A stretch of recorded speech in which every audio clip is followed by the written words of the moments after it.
The red warning lights flashed across the council chamber as Ambassador Velthor's 6 tentacles shook with fear. His blue skin had turned pale gray, something that only happened when his species faced their worst nightmares. The emergency beacon had been screaming for 3 days straight, and now everyone knew the truth. The Void Swarm was back. Velthar looked around the massive circular room where representatives from 47 different alien species sat in their special chairs and breathing chambers. Some floated in glass tanks filled with methane gas. Others needed freezing cold temperatures to survive. A few required intense radiation that would kill most other life forms instantly. But they all shared the same terrified expression. "Show them the footage again," Velthar whispered to his assistant. The holographic display lit up the center of the chamber. Everyone watched in horror as the mechanical monsters tore apart the Kepler 442 system. The Void Swarm moved like a disease through space, consuming everything in its path. Planets, moons, space stations, and even the star itself all turned into raw materials for more killing machines. Councillor. Nyxera stood up, her crystal body catching the light like a rainbow. Her people were known as the smartest species in the galaxy, with brains that could calculate faster than most computers. But even she looked defeated. "We tried everything," she said, her voice cracking. "Our best weapons barely scratched them. Our smartest battle plans failed in minutes. The swarm learns from every attack and becomes stronger." A low, growling sound came from the corner where the Bruthan representative sat. His people were warriors, standing 8 feet tall, with muscles like steel cables. But even he had given up hope. "My strongest soldiers couldn't even get close," he rumbled. "The machines adapted to our fighting style after the first battle. Now they know exactly how to counter everything we do." Velthar's tentacles twisted together as he thought about the impossible choice they faced. There was only one option left, but it terrified him more than the swarm itself.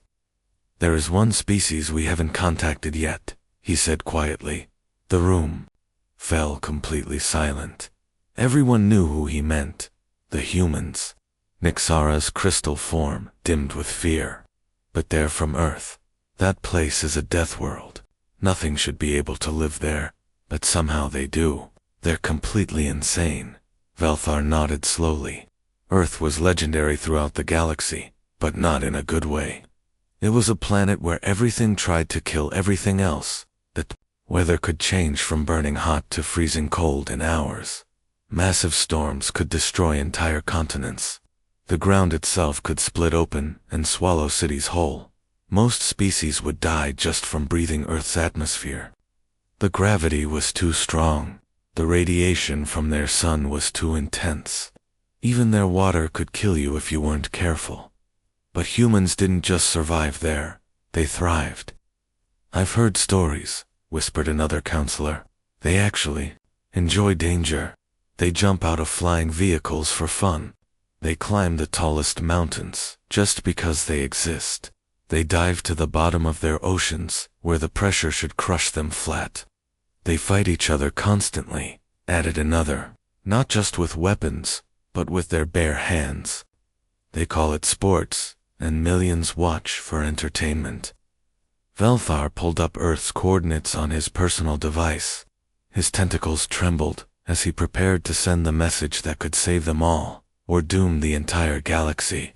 "More dangerous than extinction." He repeated his earlier words. "The swarm is perfect, logical, and efficient. Maybe that's exactly why we need something completely unpredictable." He pressed the transmission button and sent a simple message. "Toward the small blue planet, the galaxy requires your chaos." Colonel Lee Ji-hoon sat back in his chair and laughed out loud as he finished reading the alien message for the 3rd time. The sound echoed through the underground military bunker, buried deep beneath the Rocky Mountains. Around the metal briefing table, his hand-picked team of Earth's most dangerous soldiers looked at him with curious expressions. "Boss, you gonna share the joke?" asked Major Park Min-young, flexing his massive arms. The guy could bench press a small car and had once survived being buried alive in an avalanche for 6 days. He treated near-death experiences like most people treated morning coffee. Ji-hun wiped tears from his eyes and activated the holographic display.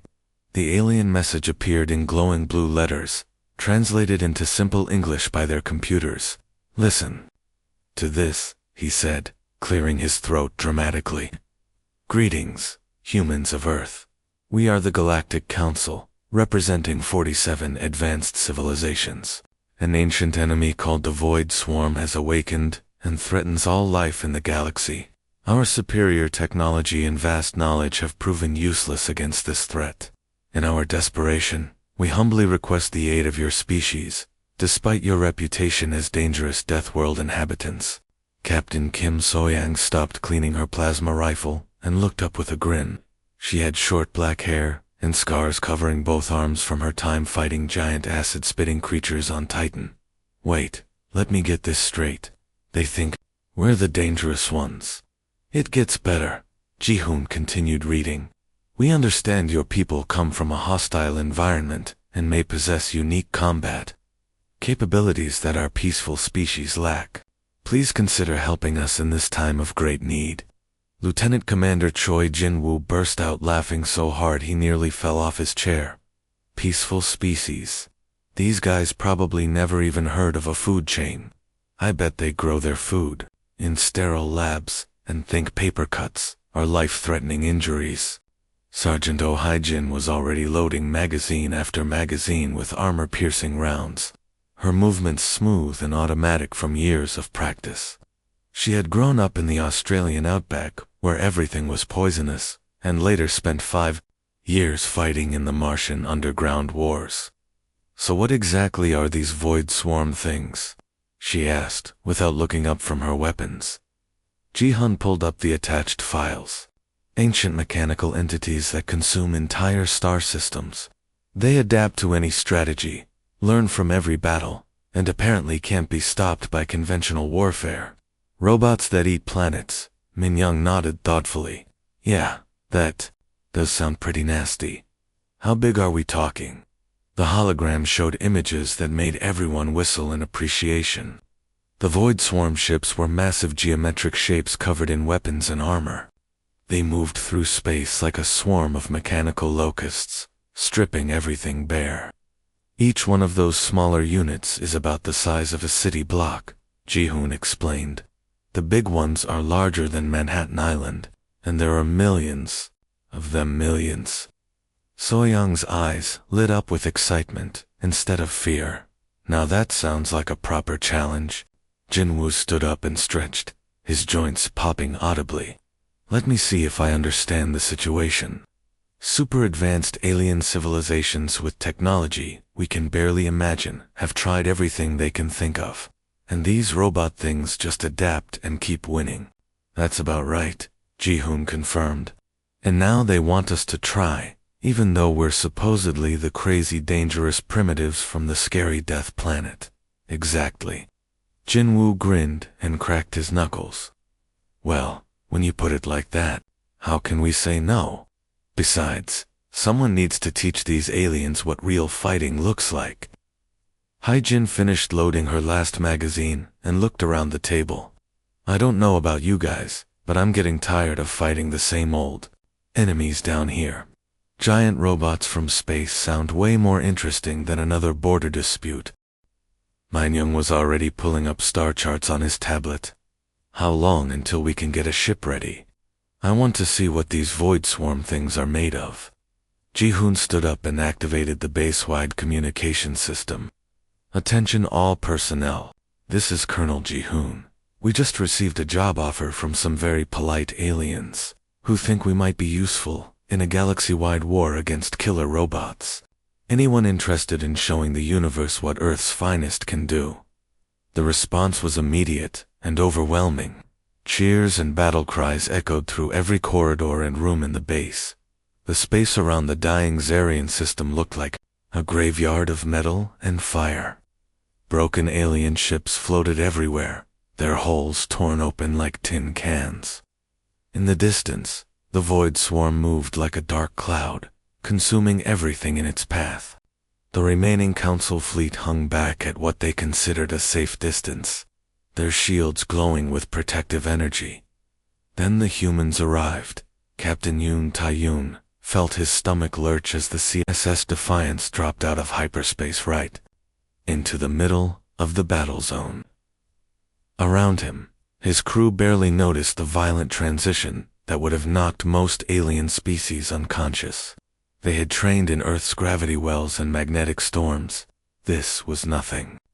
"Sir, we're getting about 50 emergency signals from the alien fleet," reported his communications officer, trying not to laugh. "They're telling us to retreat immediately to minimum safe distance." Taeyeon looked at the tactical display, showing radiation levels that were off the charts. The space around them was filled with enough deadly energy to cook most life forms in seconds. He shrugged and started walking toward the bridge's main viewport, not bothering to grab his environmental suit from the wall mount. "Captain, Ambassador." Velthor's voice came through the speakers, his translator working overtime to convey his panic. "You must activate your protective shields immediately. The radiation levels in this area are beyond lethal. Your crew will die." Through the thick armored glass, Taeyeon could see the council ships hanging back like scared children. Their hulls were covered in layer after layer of shielding, and he knew each ship carried enough life support equipment to supply a small city. The aliens inside were probably wearing multiple layers of protection just to feel safe. "Radiation levels are pretty high," Taeyeon admitted, checking his personal scanner. "About 3,000 times what you guys consider safe. Then why aren't you evacuating?" Velthor's voice cracked with confusion. Taeyeon grinned and activated the fleet-wide communication channel. "All units, this is Captain Taeyeon. We're now in the combat zone. Implement standard Deathworld protocols. Time to show our new friends what growing up on Earth really means." Across the human fleet, similar scenes played out on every ship. Crew members worked without the bulky environmental suits that aliens considered essential.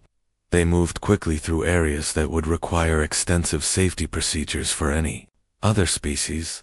When warning alarms started blaring about dangerous radiation exposure, the humans simply turned them off as unnecessary distractions.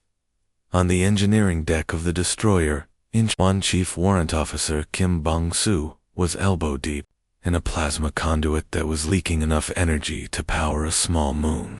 His assistant, Petty Officer Lee Young-ho, held a flashlight while standing in what the ship's computer kept announcing was a critically hazardous zone.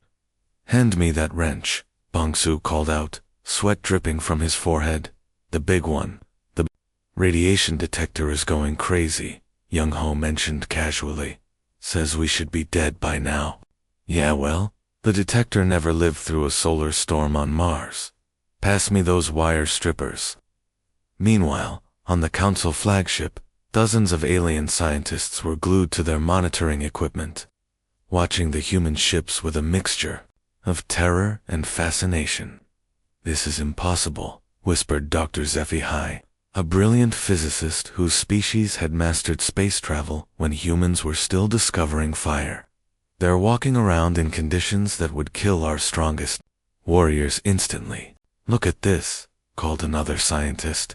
"Their ship just flew through a radiation field that would fry our computers. Not only are they still functional, but they're actually moving faster now." Ambassador Velthor watched through his heavily shielded observation deck as human fighters zipped between pieces of wreckage that glowed with deadly energy. The pilots were laughing and joking with each other over the radio, treating the lethal environment like a playground. "How is this possible?" he whispered. Captain Taeyeon's voice came through the speakers, calm and confident. "Ambassador, you wanted unpredictable help against an enemy that adapts to everything. Well, you just got it. These robots have been studying your species for who knows how long, learning your weaknesses and limitations. But they've never met humans before," Taeyeon continued, his ship moving closer to the void swarm formation. They don't know that we consider lethal radiation to be a minor inconvenience, or that we actually work better under pressure. They're about to get their first lesson in Deathworld biology. Dr. Hanjua sat hunched over a massive holographic display, her eyes bloodshot from staring at combat data for the past 18 hours straight. Around her, the Joint Command Center buzzed with activity as human and alien personnel worked side by side. The aliens stayed safely inside their environmental suits and protective barriers, while the humans moved freely through the radiation-soaked room. "Show me the Kepler attack again," Jiwoo called out, rubbing her tired eyes. "Slow it down to quarter speed this time." The hologram shifted, displaying the systematic destruction of an entire star system. The void swarm moved like a perfectly choreographed dance, each mechanical unit knowing exactly where to go and what to do. They consumed the outer planets first, then worked their way inward toward the star itself. "Notice anything weird about their formation?" Jiwoo asked her assistant, Lieutenant Park Yeho, who was busy crunching numbers on 3 different computers at once. "They never waste a single movement," he replied, highlighting different parts of the display. "Every ship takes the most direct route to its target. No wandering, no hesitation, no mistakes. It's like watching the universe's most efficient construction crew." From across the room, through a thick glass barrier designed to protect them from Earth's deadly atmosphere, the Council's top military strategist watched with growing fascination. Admiral Crystal had commanded fleets for over 2 centuries, and had never seen anything like human research methods. Dr. Jiwoo, his voice crackled through the translation system. "Our best analysts have studied these patterns for months. The swarm's efficiency is what makes them so dangerous. They never waste resources or time." Jiwoo stood up and stretched, her joints popping audibly. She walked over to a wall, covered in printouts, charts, and hand-drawn diagrams that looked like controlled chaos to the alien observers. "That's exactly the problem," she said, tapping one of the charts. "Look at this battle from the Centauri system. The swarm had multiple ways to attack the defense platforms, but they chose the most mathematically efficient route every single time." "How is efficiency bad?" asked Dr. Velanoth, the Council's leading expert on artificial intelligence. His crystalline head tilted in confusion. Major Kong Soman entered the room, carrying a steaming cup of coffee and grinning like she'd just figured out the secret to the universe. She had been running combat simulations in the next room, testing theories that made the alien military advisors extremely nervous. "Because efficiency is predictable," Soman explained, setting her coffee down dangerously close to some expensive alien equipment. "These robots think like the ultimate computer program. They analyze every situation, calculate the best possible solution, and execute it perfectly." She pulled up a new display, showing mathematical formulas that hurt most people's heads just to look at. "But what happens when you introduce variables that can't be calculated? What happens when someone does something that makes absolutely no logical sense?" Admiral Crystal as translator made worried beeping sounds. "But illogical actions lead to defeat.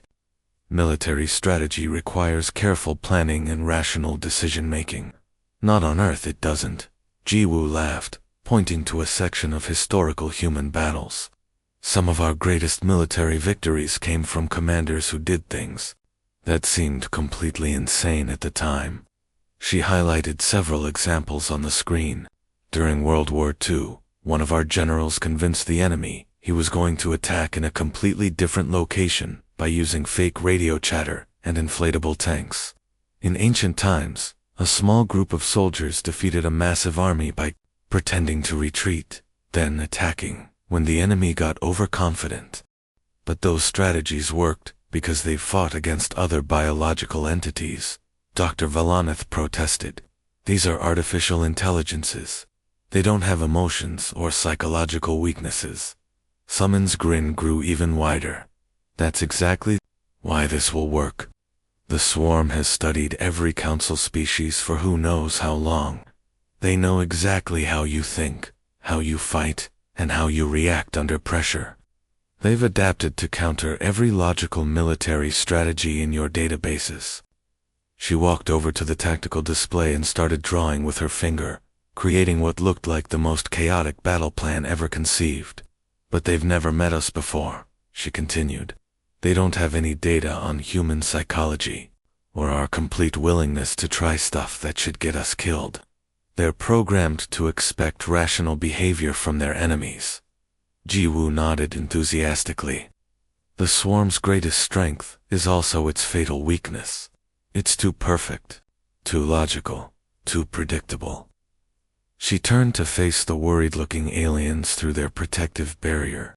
Time to introduce these machines to something they've never encountered before. Humans who have absolutely no idea what they're doing, but are going to try it anyway. Commander Lim Dong-yuk gripped the armrests of his command chair as the soul plunged directly toward the heart of the Void Swarm formation.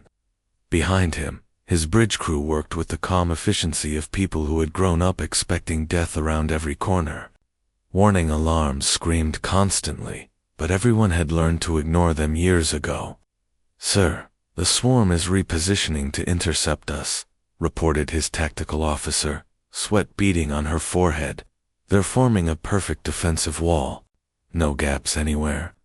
Dong-yuk studied the display, showing hundreds of mechanical ships moving into textbook defensive positions. Every single movement was calculated for maximum efficiency, creating an impenetrable barrier that should stop any rational attack dead in its tracks. "Beautiful," he muttered with genuine admiration. "They've created the perfect defense based on thousands of years of studying alien military tactics." From the safety of the Council observation ship, Ambassador Velther watched through multiple layers of protective shielding as the human fleet approached what looked like certain destruction. His tentacles writhed with anxiety as he spoke into his communicator. "Commander Dong-yuk, you must retreat immediately. The swarm has adapted to counter every possible attack vector. There's no way through their formation." Dong-yuk's laughter came through the speakers, sounding completely relaxed, despite flying toward his doom. "Ambassador, you're thinking like a logical species again. We're not trying to go through their formation." "Then what are you doing?" Velthor's translator squeaked with confusion. "Something they'll never see coming," Dong-yuk replied, then switched to the fleet communication channel. "All units, this is Dong-yuk. Time for the Icarus Protocol. Remember, the goal isn't to survive. It's to make them think we're trying to survive." Lieutenant Bae Yuna heard the order and felt her heart rate spike with excitement rather than fear. Her fighter was already trailing smoke from damage sustained in the approach, and her engine was making sounds that would terrify most pilots. To her, it just meant things were getting interesting. "Icarus Protocol confirmed," she reported, checking her ejection seat one last time. "Beginning my run now." She aimed her crippled fighter directly at the center of the swarm's defensive formation. The mechanical entities immediately began calculating intercept courses, their weapons tracking her approach with mathematical precision. Every sensor was focused on stopping what appeared to be a desperate suicide attack, which was exactly what the humans wanted. "They're tracking Yuna perfectly," observed Lieutenant Commander Park Kyungmin from his position on Dong-yuk's bridge. "Every single swarm unit is adjusting to intercept her fighter." "Good," Dong-yuk nodded. "That means they're not paying attention to anything else." Behind Yuna's fighter, invisible to the swarm's sensors, 20 human boarding craft drifted silently through space. They had launched earlier with their engines completely shut down, using nothing but momentum and gravity to approach the enemy. Formation? The mechanical entity's perfect sensors were designed to detect active threats, not dead pieces of metal floating through the void. Yuna's fighter exploded in a brilliant fireball, exactly where the swarm expected it to, their defensive calculations proving flawlessly accurate. The mechanical entities registered the threat as eliminated and began returning to their standard formations. They never noticed the boarding craft that had been hiding in the explosion's debris field. On the council observation deck, Counselor Nixera watched in horror as more human fighters began similar suicide runs. Her crystalline form shimmered with distress as ship after ship was destroyed by the swarm's perfect defenses.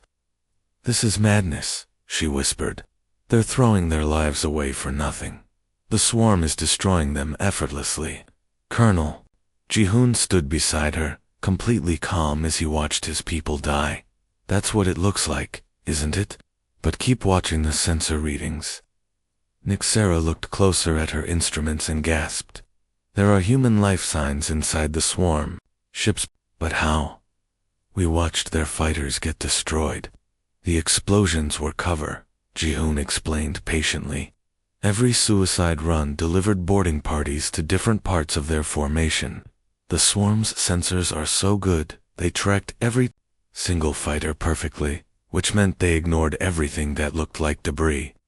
On the tactical display, red dots began appearing throughout the swarm formation as human sabotage teams activated their equipment inside enemy ships.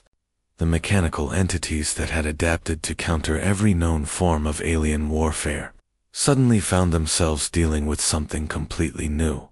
Humans who used their own deaths as weapons. "But the casualties?" Nixera protested weakly. "So many of your people died." Jihoon's expression hardened slightly. "This is what we do, Counselor. We've been fighting impossible odds our entire history. Sometimes the only way to win is to make the enemy think they're winning until it's too late for them to adapt." The first swarm ship exploded from the inside. Then another, then dozens more, as the boarding teams completed their missions. Commander Lim Dong-yuk felt the familiar rush of adrenaline as his ship shook violently under enemy fire. The CSS Seoul's hull was already glowing red-hot from passing through a radiation field that would have melted most alien vessels into slag.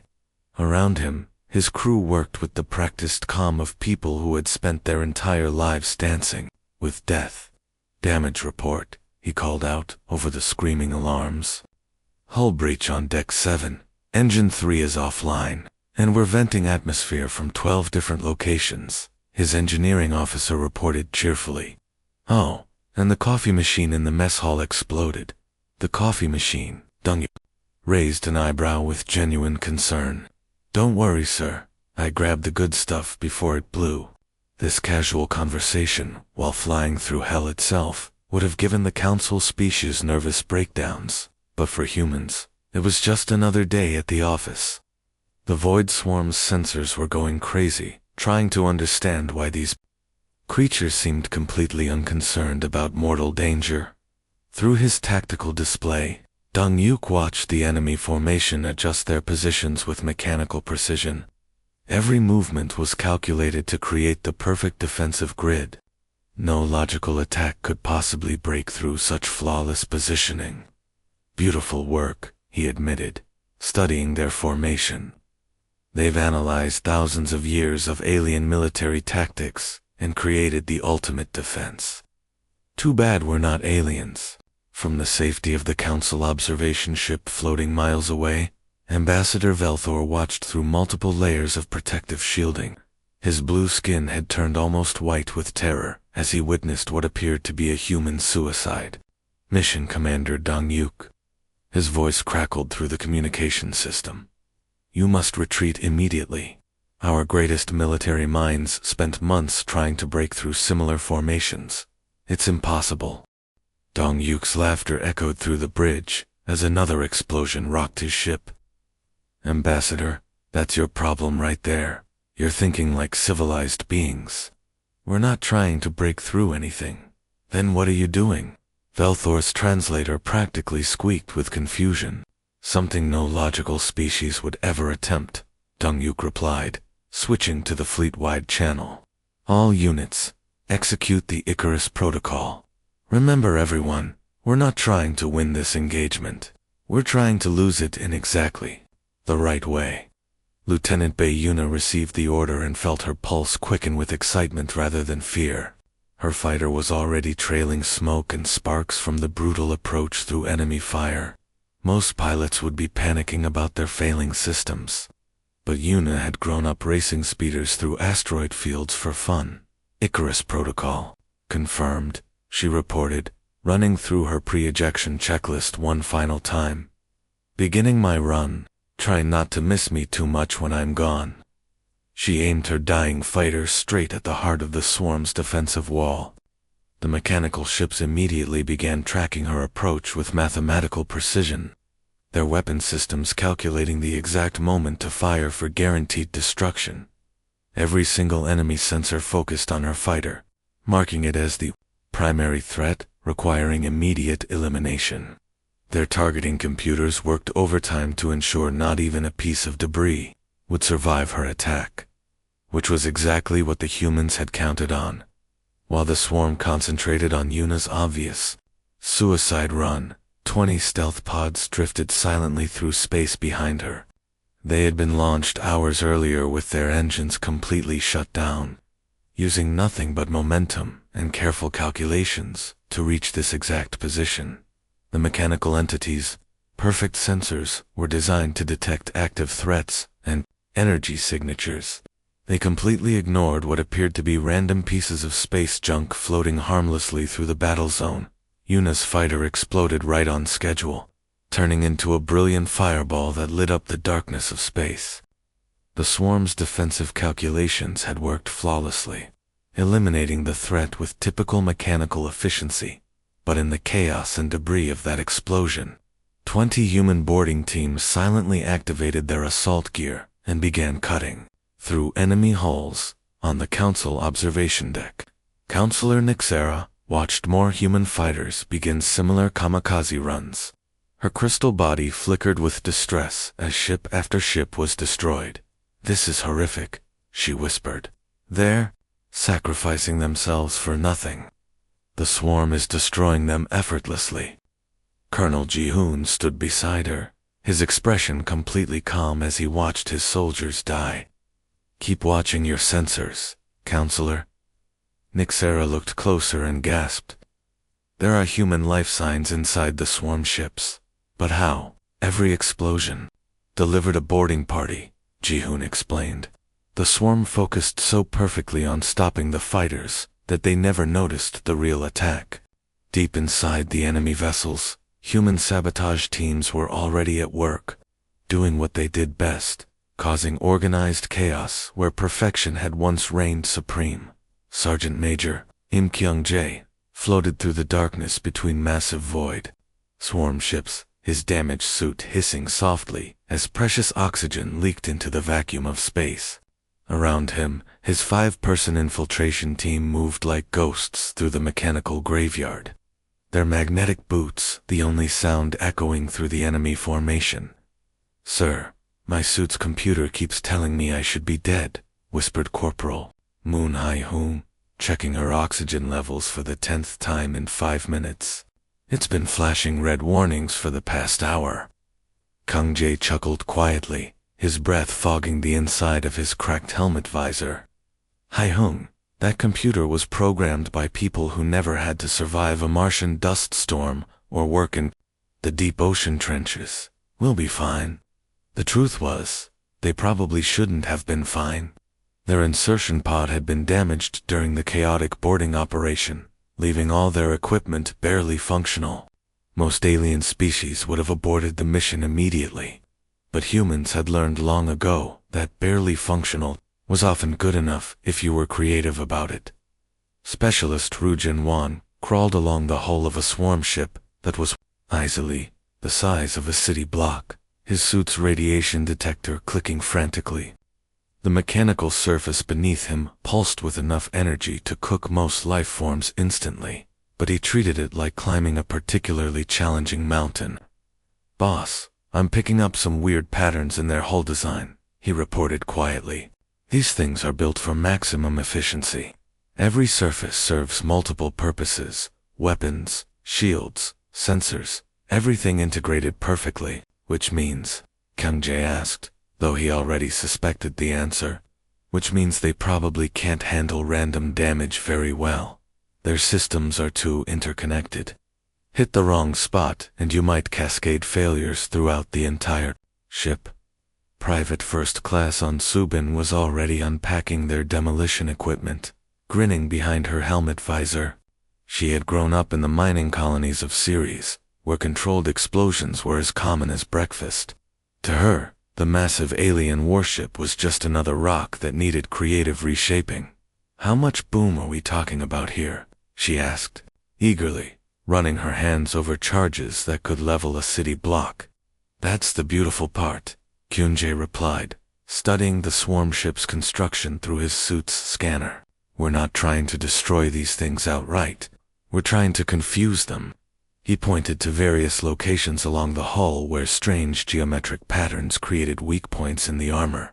Normal military strategy would be to target their weapons systems, engines, and command centers. "Hit the most important stuff first, right?" "Right," nodded Corporal Kim Youngmin, their communications specialist, who was busy jamming the swarm's internal sensors. "Take out the brain, then the muscles." "But that's exactly what these machines expect," Kang Jae continued. "They've adapted to counter every logical attack pattern the Council species have tried. So instead of hitting important targets, we're going to hit completely random ones." Subin looked confused. "Random targets? But sir, it's stupid." "Exactly." Kyunjae's grin was visible, even through his helmet. "We're going to place charges in locations that make absolutely no tactical sense.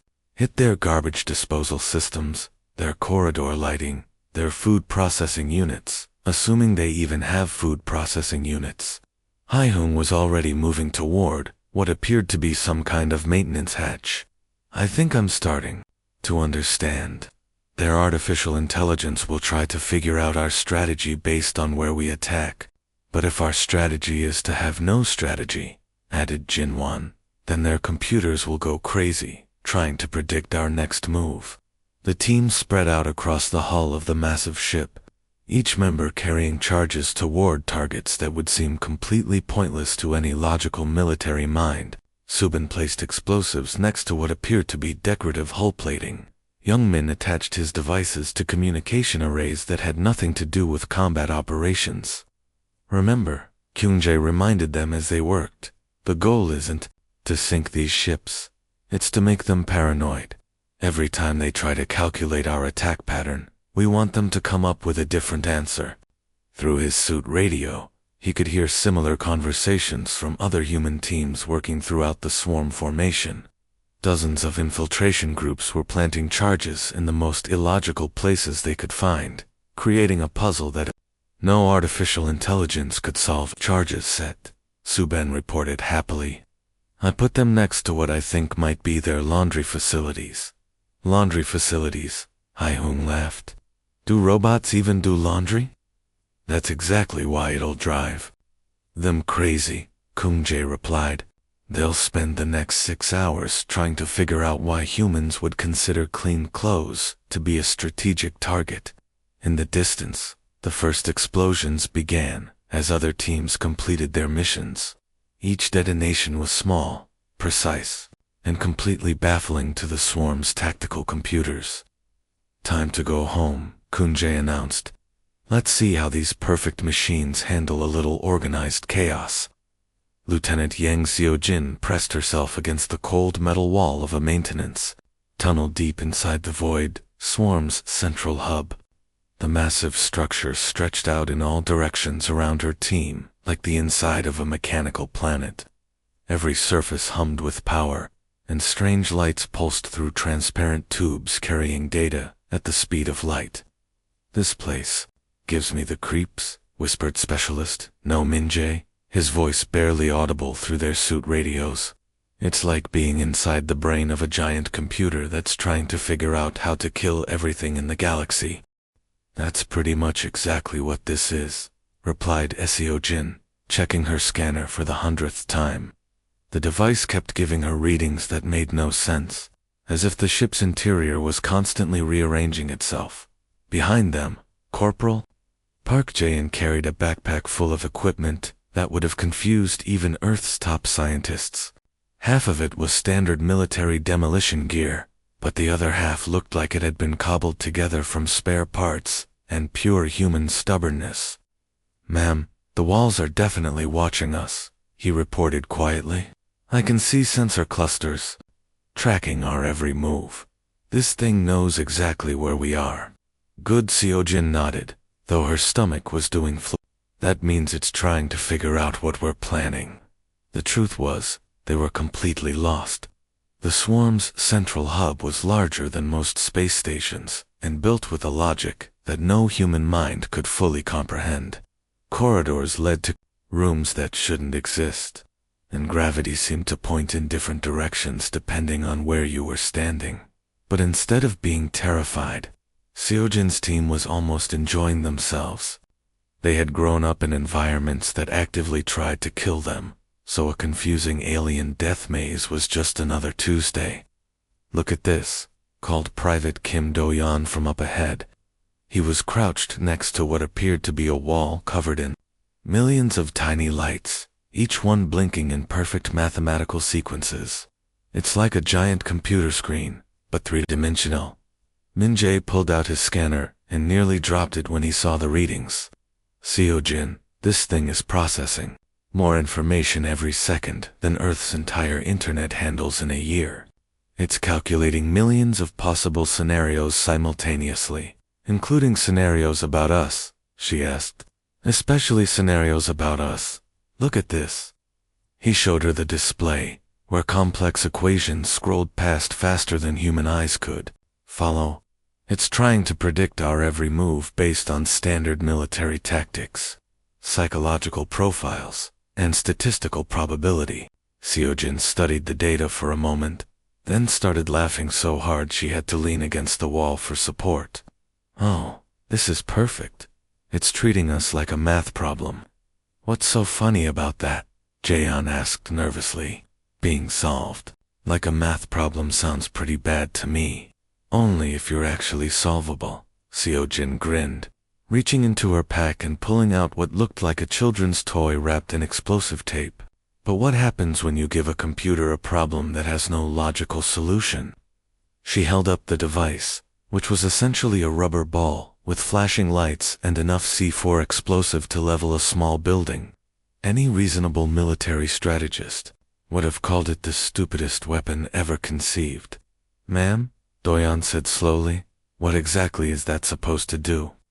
"Absolutely nothing useful," she replied cheerfully. "That's the point.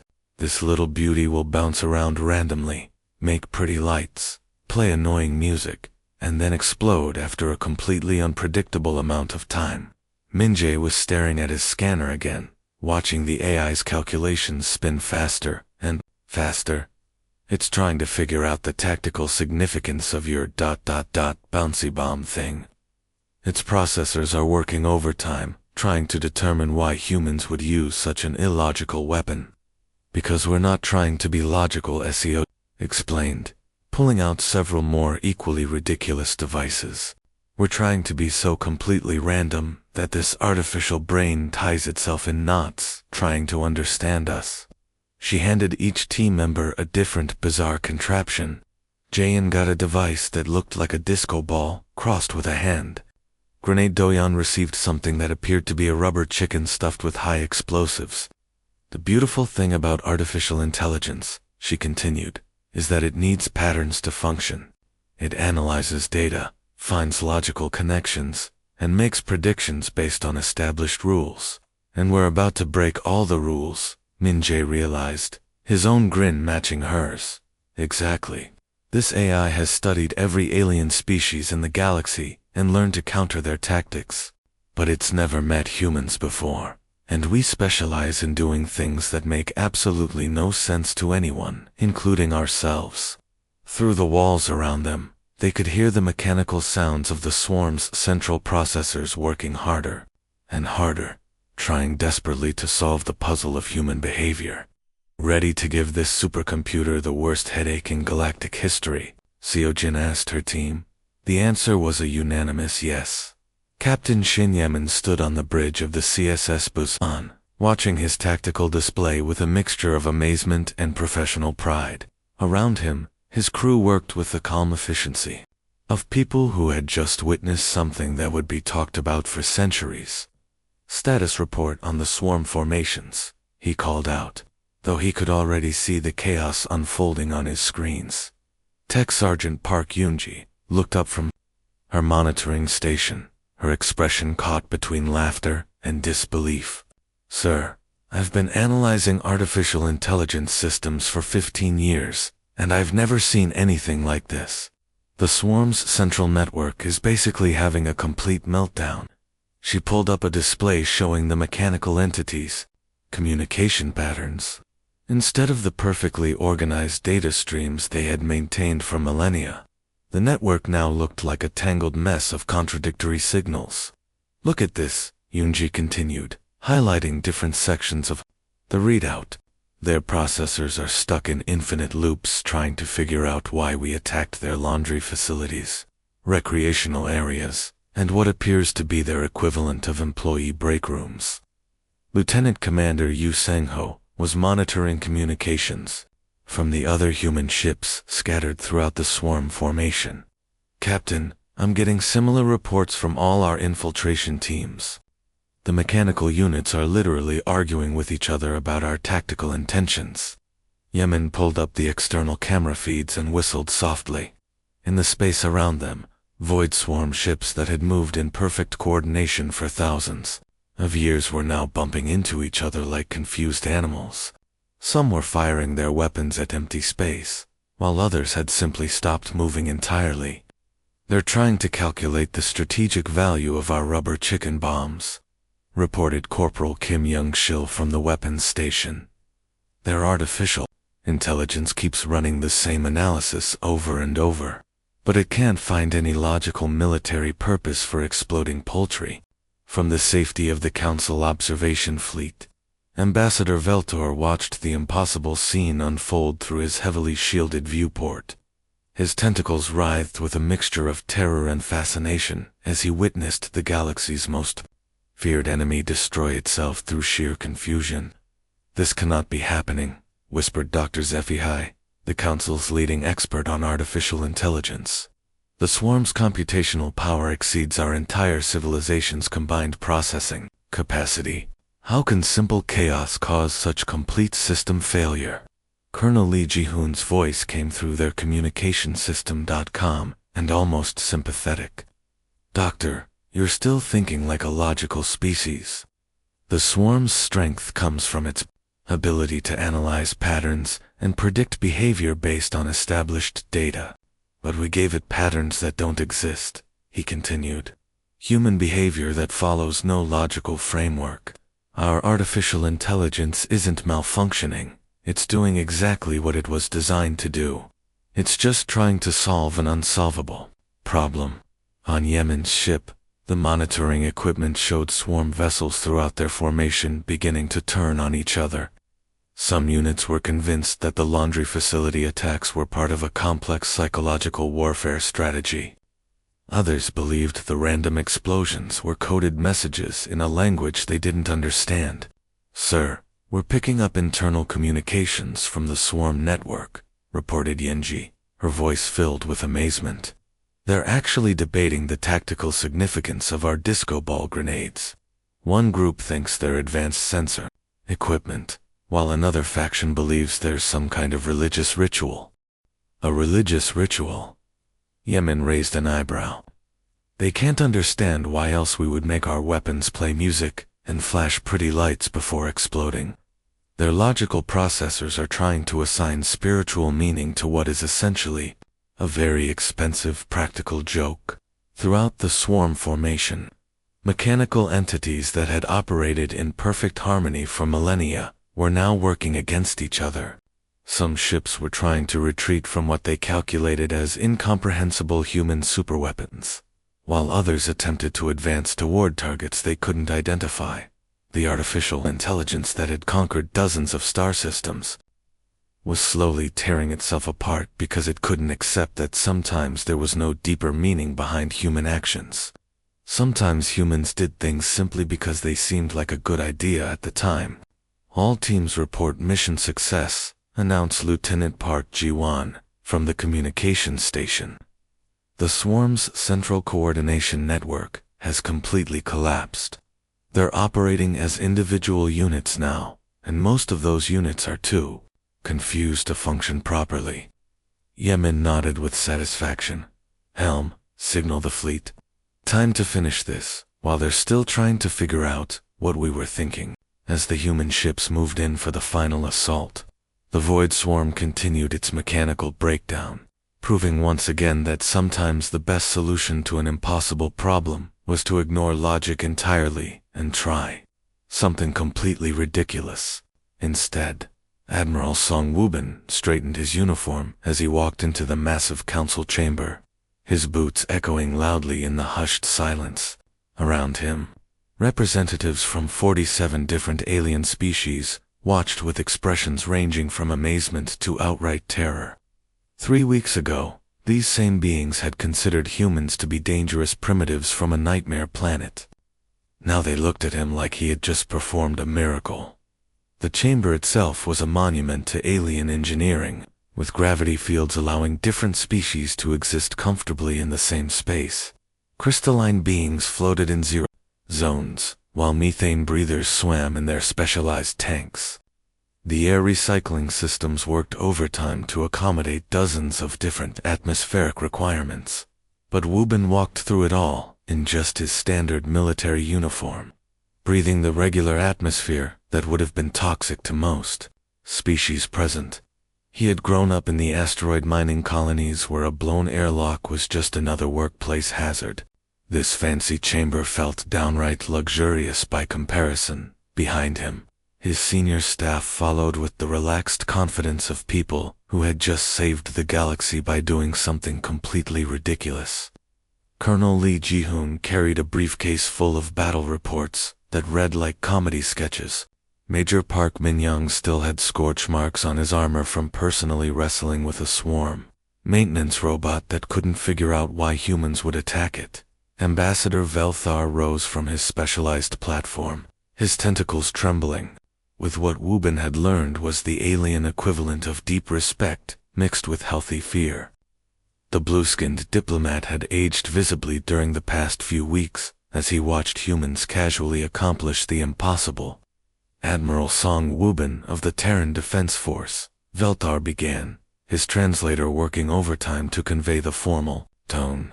The Galactic Council recognizes the extraordinary service performed by your species in defeating the Void Swarm threat. Polite applause echoed through the chamber, though it sounded nervous rather than celebratory. Woo-bin suspected most of the aliens were still trying to process exactly what they had witnessed. Your people have demonstrated tactical capabilities that defy our understanding of military science, continued Dr. Zephy Hai, the Council's chief military strategist. Our greatest minds spent months analyzing the swarm's patterns and found no weaknesses.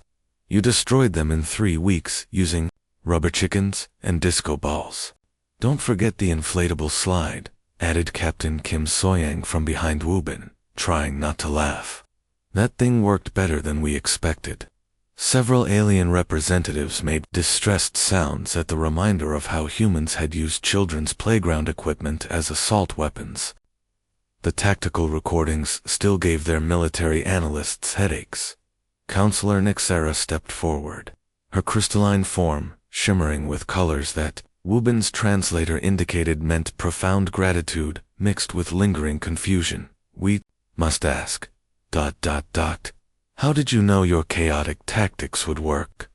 Our computers ran millions of simulations and found no logical path to victory.